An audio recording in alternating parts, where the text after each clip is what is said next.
कल आपको राष्ट्रीय महामंत्री पार्टी ने दायित्व दिया और आज पंजाब जैसे महत्वपूर्ण राज्य की जिम्मेदारी एज ए प्रभारी के तौर पर आपको दी। किस तरह देखते हैं इस नई जिम्मेदारी? देखिए, मैंने एक सामान्य कार्यकर्ता की तरह राजनीतिक जीवन शुरू किया था। काम करने में भरोसा था, विचारों के प्रति मैं प्रतिबद्ध था और पार्टी ने इतना बड़ी जिम्मेवारी दी है। ये मेरे लिए पद से ज़्यादा भरोसा है, पार्टी का विश्वास है। मेरी कोशिश रहेगी कि इस विश्वास को मैं कामयाब करूं। मैं सर किसी बात की जाए पंजाब की, तो पंजाब में अगले साल चुनाव होना है और ऐसी स्थिति में जब वहाँ पर भाजपा की सरकार नहीं है, एक बड़ी चुनौती आपके सामने रहेगी कि वहाँ पर भाजपा की सरकार बन सके। तो इस चुनौती को किस तरह देखते हैं और इस चुनौती पे कैसे पार पाएंगे? ये बात सही है कि देश के कई हिस्सों में हम लोग जो भारतीय जनता पार्टी के उत्थान का समय था राजनीतिक तौर पर, तो हम लोगों ने गठबंधन से अपनी राजनीतिक शुरुआत की थी और गठबंधन के धर्म को वाजपेयी जी के युग से बहुत अच्छे से निभाया। पंजाब में भी एक अच्छी केमिस्ट्री थी बादल साहब की, वाजपेयी जी की, और बहुत लंबा अलायंस हमारा चला। कालांतर में कुछ बातें हुई जिसके कारण अलायंस से अलग हुए, लेकिन आज भारतीय जनता पार्टी चर्चा में और विचारों में संगठनात्मक तौर पर पंजाब के हर हिस्से में है।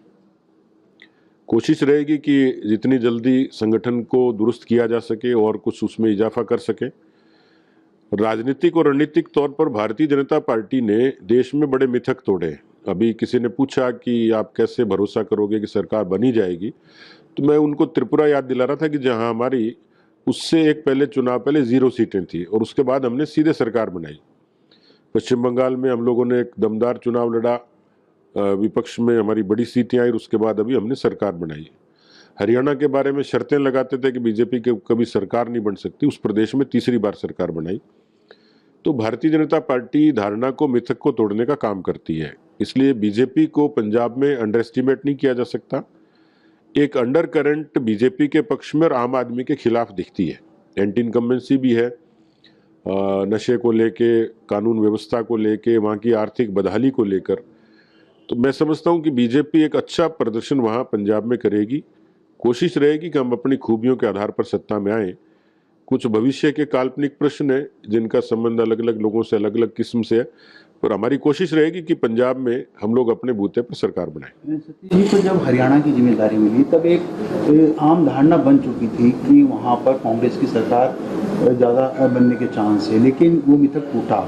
पंजाब में क्योंकि बहुत कम चांस मानते हैं कि बीजेपी का हो पाए, लेकिन मौजूदा जो परिस्थिति वहाँ की मौजूदा सरकार की चल रही है, तो राजस्थान के एक वरिष्ठ नेता को इसकी जिम्मेदारी मिली। इसके पहले क्योंकि राज्यपाल भी वहाँ पर राजस्थान से आने वाले गुलाब चंद कटारिया जो कि वरिष्ठ नेता रह चुके हैं, वो वहाँ के हैं। तो ऐसी स्थिति में क्या मान के चले, क्योंकि आपका अनुभव संगठनात्मक रूप से काफ़ी लंबा रहा है राजस्थान से अलग अलग जगह, तो वहाँ पर उन तमाम टीम को लेकर जो मौजूदा सरकार है उसके खिलाफ जाकर वहाँ पर अपनी बीजेपी का कमल खिलाने के लिए। जो मैंने कहा, बीजेपी धारणा को तोड़ने का काम करती है और इस विश्वास का जो एक बड़ा कारण है, पार्टी का संगठन और विचार तो है ही, लेकिन चुनाव लड़ने की जो मैकेनिज्म बीजेपी के पास है वो दूसरे दलों के पास नहीं है। हम लोग स्ट्रेटेजी के तौर पर, प्रबंधन के तौर पे, कैंपेन के तौर से दूसरे दलों से बिल्कुल अलग हैं, डिफरेंट हैं।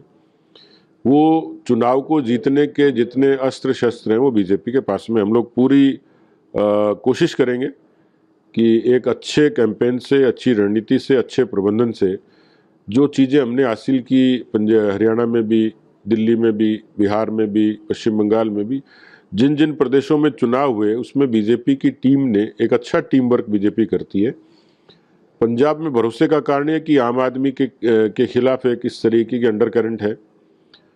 पंजाब की कांग्रेस पार्टी का दृश्य यदि देखें तो वो इतना विग्रह का शिकार है, आपस में इतने उनके गुट हैं, मुझे लगता है कि उनकी नूरा कुश्ती उनको ख़त्म करने में तो कारगर होगी। लेकिन जो मैंने कहा, मैं बार बार उस पर कायम हूँ कि पंजाब की जनता, पंजाब की सभी कौमें, पंजाब के सभी लोग पंजाब में सुख शांति चाहते हैं, पंजाब में भाईचारा चाहते हैं, पुराने पंजाब को लौटते हुए देखना चाहते हैं, जहाँ एक अच्छे खिलाड़ी पंजाब देता था, अच्छी खेती पंजाब में होती थी। आज भारतीय जनता पार्टी ये दावे से कह सकती है हम एक नशा मुक्त पंजाब देंगे, हम रोजगार युक्त पंजाब देंगे, हम अच्छे खिलाड़ियों वाला पंजाब वापस से तैयार करेंगे। तो पंजाब की जनता को केंद्र की सरकार पर, केंद्र की नीतियों पर भरोसा है।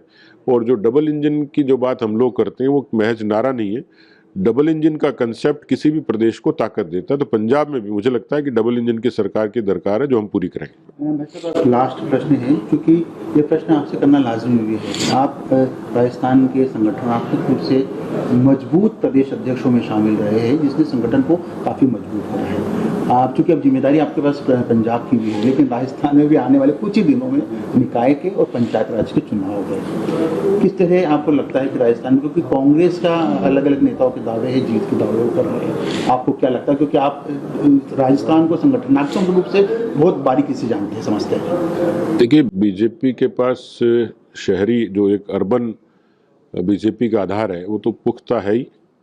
दूसरा, वैचारिक रूप से भी शहरों की जनता पार्टी के मिजाज से जुड़ी है। तीसरा, जो वैचारिक मुद्दों का समाधान मोदी जी ने किया उस पर भरोसा है।